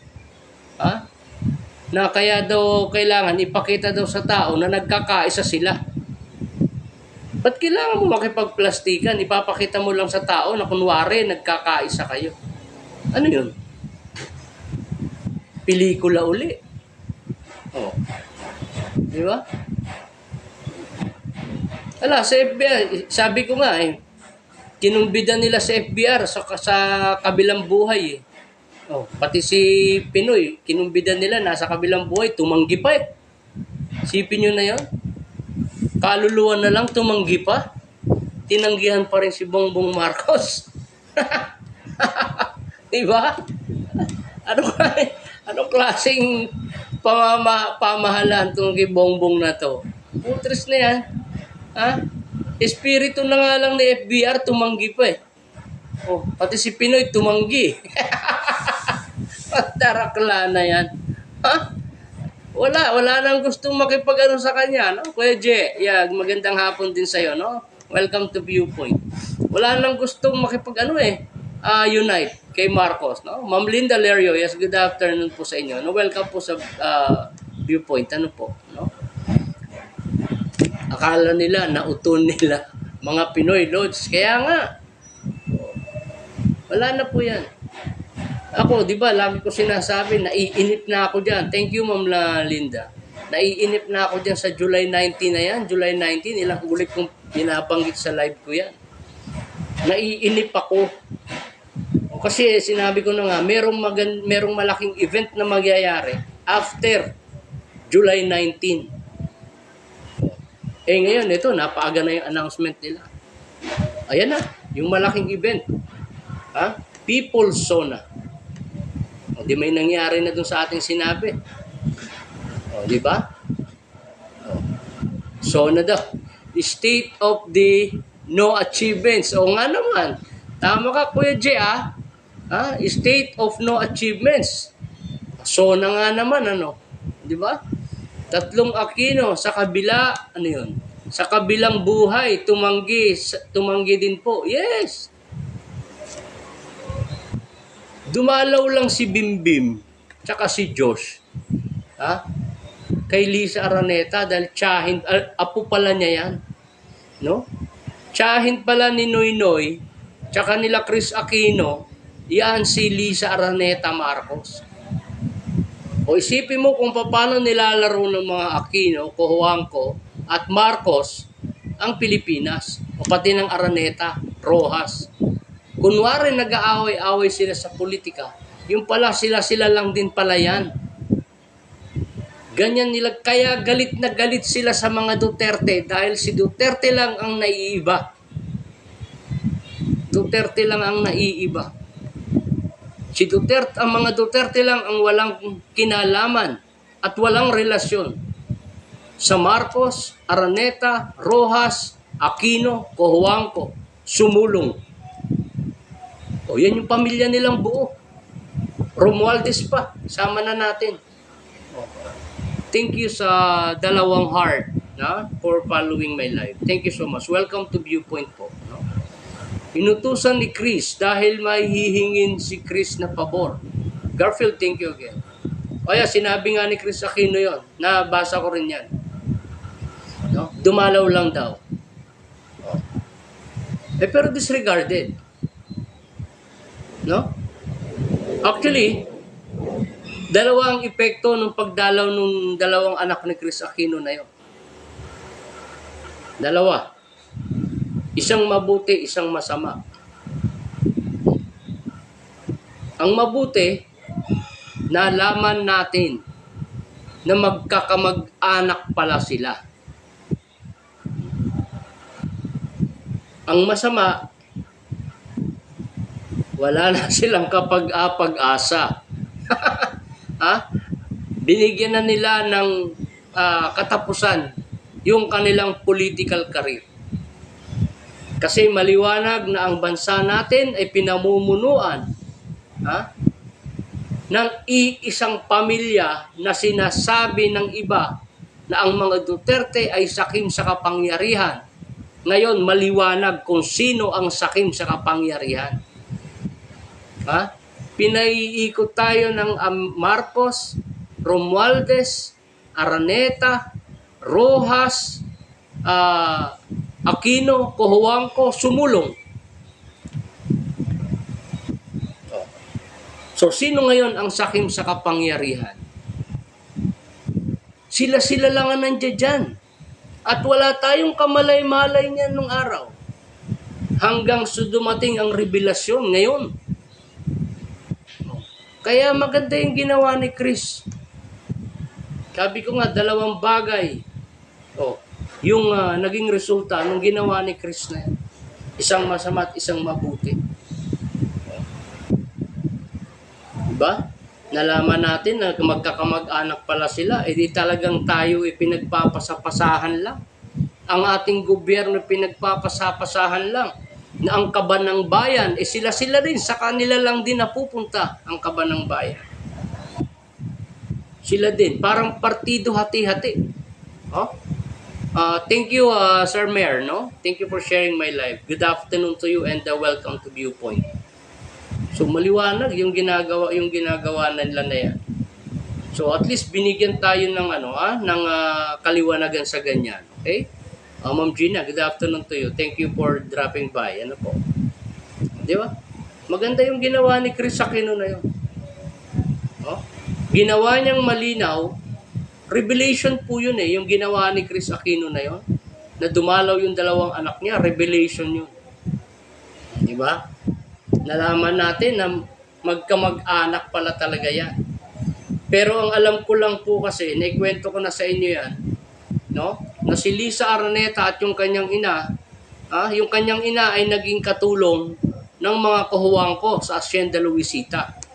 At ang kapalit ng paninilbihan ng ina ni Lisa Araneta ay yung kanyang pag-aaral.